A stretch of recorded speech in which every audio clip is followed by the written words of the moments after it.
Okay, so we are back. I got what do we have here? I got this bad boy I haven't put in yet. I got two seals, rear pinion seal, transfer case output shaft seal. I just do them. Drive shaft's easily removable. Why not? A bunch of 6AN fittings, 100 PSI check valves to go in and out of my transmission to help keep knee oil out of, I guess, just the way it sits. I guess it's just backfilling too much because my 6AN lines. It's such a big transmission cooling system, but if you want to have a good, long-lasting, reliable transmission, you got to have a big oil cooling system. So in order to have my big fancy oil cooling system, the best way to do it is going to be with these check valves. So these are going in. I got to splice into my lines. That's going to be a bigger job. This is dual steering stabilizer. These are the, what are those again? Rubicon Express 3.5 springs. I'm going to be chopping them a little bit, cutting them down a bit there to get my desired ride height. And then I had a shackle lift. I put that on it's a 1 inch. So she's kind of riding kind of dirty right now. This is another part of my steering stabilizer.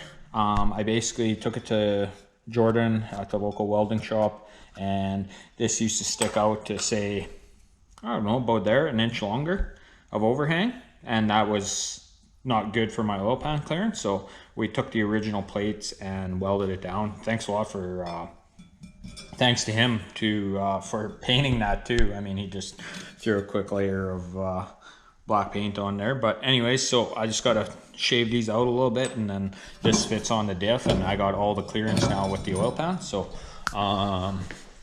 this is Marsh Nasty's rig. It's a 305 1988, second year of fuel injection, ultra clean unit, very, very nice unit.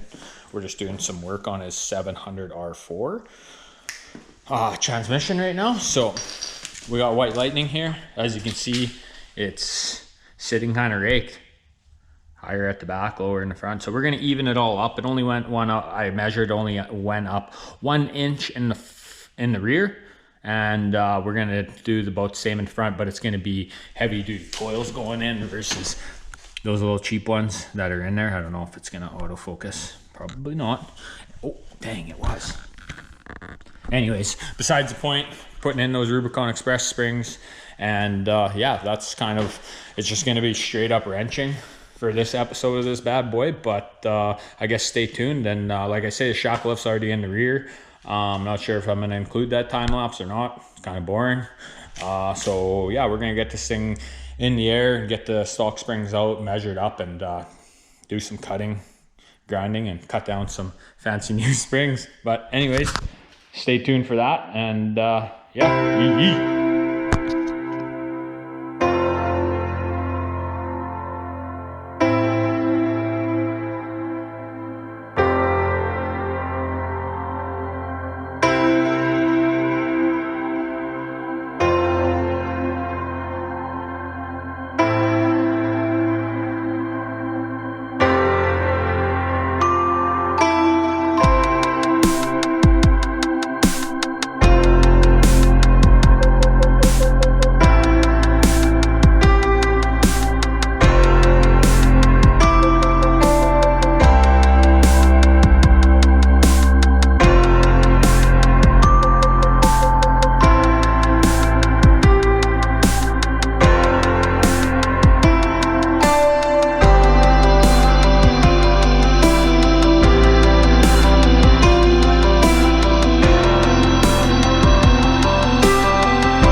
Probably gonna take a wild guess.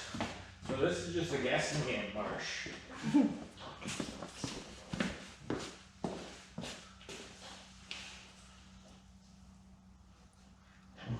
Thicker coils are almost the same size, but these are 3.5 inch Rubicon Express. They're obviously thicker and made of stronger metal. The spring tension rate is different.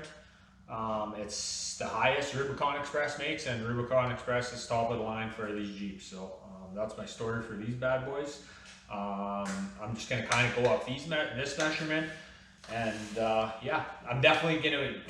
You're gonna laugh because I'm gonna be cutting them shorter than these ones. But if you look into like the spring tension and stuff like that, then it makes perfect sense. So stay tuned. How you making out? Oh, what's that? How you making out down there, Marsh? Good, last one. Yeah, man. Good. Sick. See fluid now. Oh, tools.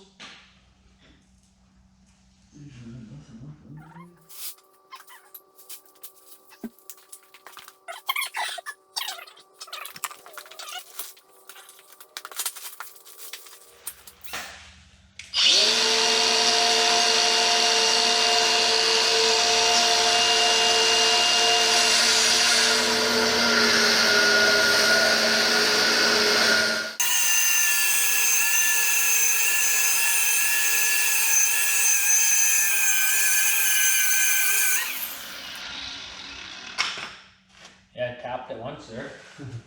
Love tap. Just a baby tap. I'll buff out. Yeah, well, you only live once.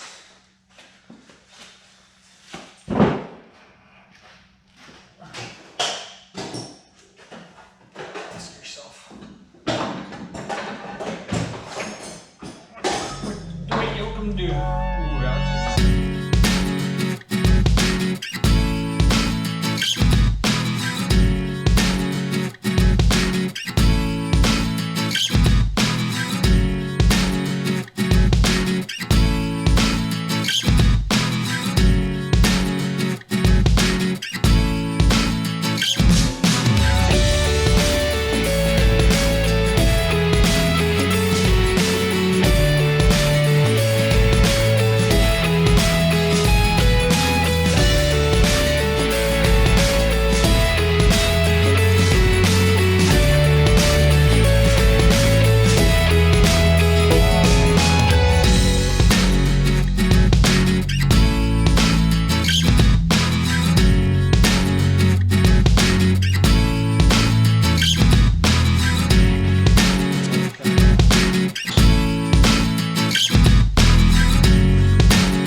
sitting here. That's perfect.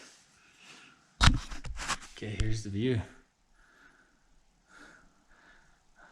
That's about a 1.5 spring lift in the front. The aftermath, butchering some Rubicon Express, $489 springs. Marsh Nasty approves on that ride height. We're gonna let it settle here for a week and then check back and see if we're both 5.5, 5.5. We're 5 1/4 in the rear and 5.5 in the front. So I guess we'll see. Stay tuned, and that's probably gonna do it for this episode. We got Marsh Nasty's unit in the house. You wanna tell us a little bit about this guy? It's my 88 GMC. It's a little 305. Yeah. It's gonna Yeah. get a LS swap here Yeah. coming up. LS swap. What are you putting in her? 4.8. Oh yeah. Small guy. Yeah. This is the second year of fuel injection. He already has a sale for this motor. It's a full rebuild. I mean, he just wants to put in the 4.8. It's actually sitting in his driveway right now, ready to go. He has transmission adapter, motor mounts ordered from Performance Plus, and what else? Oh, and a sale for this motor. That's always good. Yeah. You throw it towards parts right away. Parts. Hell yeah. I need some headers. Yeah. Oh, those ones flow good too. But anyways, yeah, he was just in here swinging some wrenches, getting her ready to go, getting her ready for summer. So, but thanks for watching, and stay tuned for more on the Green Machine and White Lightning. Hee hee.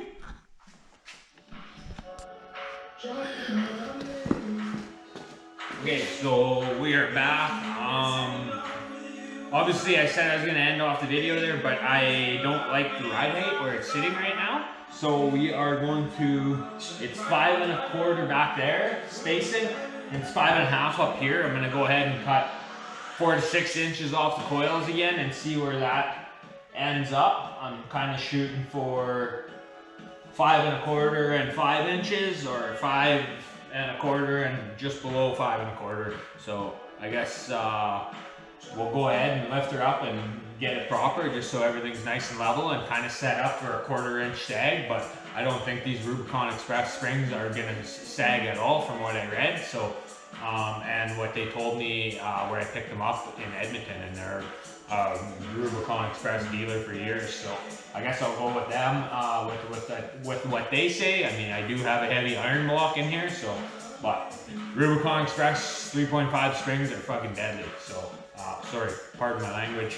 but they are, like, they're gonna be awesome. So we're moving forward, so stay tuned. Me and Marsh Nasty are gonna get to it.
Okay, so we are back.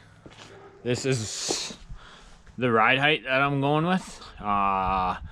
Everything's even up. It's 5 1/4 and 5 1/8. 5 1/4 wheel well spacing in the rear and 5 1/4 in the front. Wait, so that's room for some settling. It'll settle maybe. I'm thinking maybe like a 1/4 inch. I don't know. I guess we'll see, but I mean, it's perfectly level right now. Even if it settles, say, a 1/4 inch or 1/8 of an inch, that's fine. Because I mean, it does look like it's sitting higher in the front, but really, if you put a tape measure, it's not. So this is what I came up with. We are going to take it out on the highway for the first time. I have never been brave enough to take it out on the highway, I guess you can say, for that reason. But just because I was scared of bottoming it out on the front pinion. So yeah, let's go ahead and we're gonna take it out for a rip on the highway for the first time. I've never had this thing out on the highway, so I mean,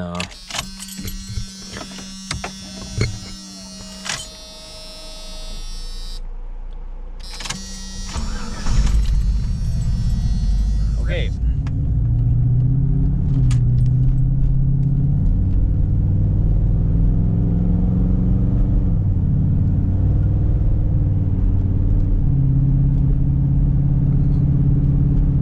Speed limit 70, so that's 70 kilometers per hour. I know a lot of my subscribers are American, so whatever that translates to, I mean 70k. We're gonna hit 100 here, so.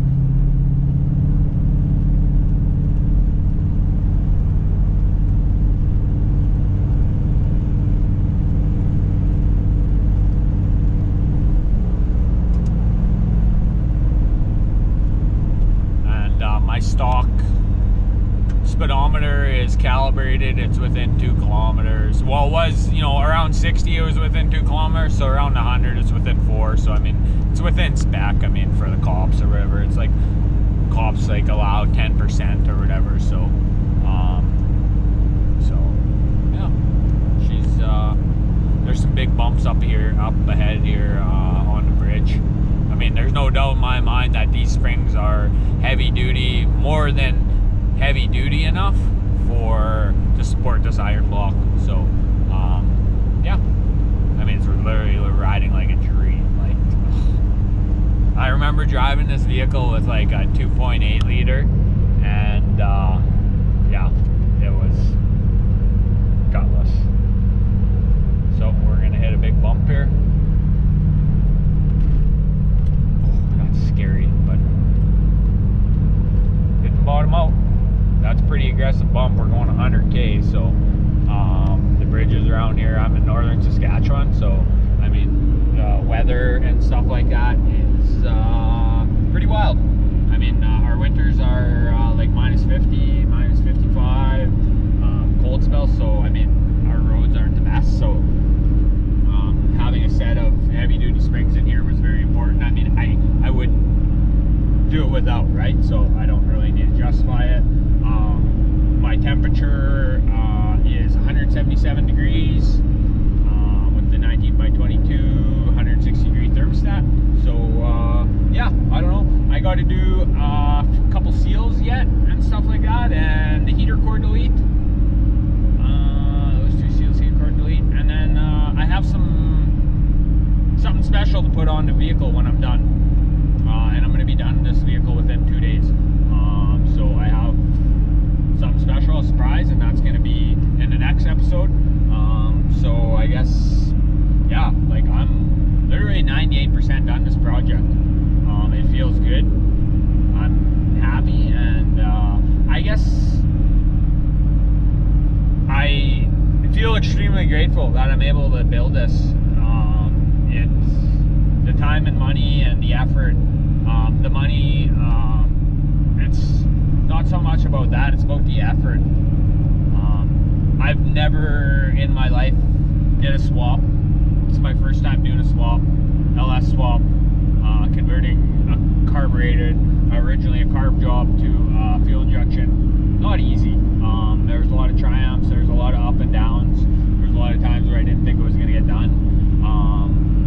And then next thing you know, within 2 months I had it running. Within 3 months I was driving it, and in 4 months I was daily driving it. So I mean, those are huge milestones for me. You know, I originally set out to build this thing in time for Cruise Weekend in Saskatoon, August 22nd, and it's looking like I'm going to make that deadline no problem. So I guess stay tuned, and I have some more aftermarket parts to throw on here, and something special in the last episode. So I guess stay tuned for that. They're gonna look awesome. So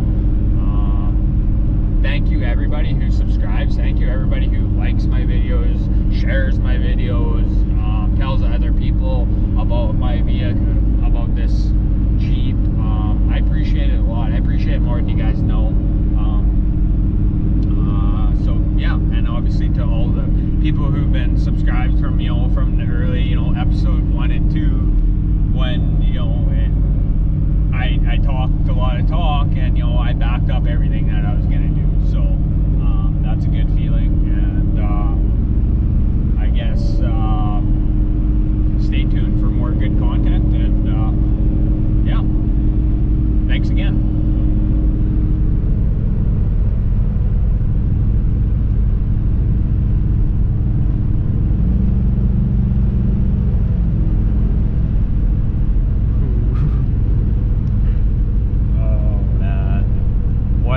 What a treat to drive this thing. Like, oh, I'm just gonna flash this guy's high beams. Oh, sorry bud, sorry bud.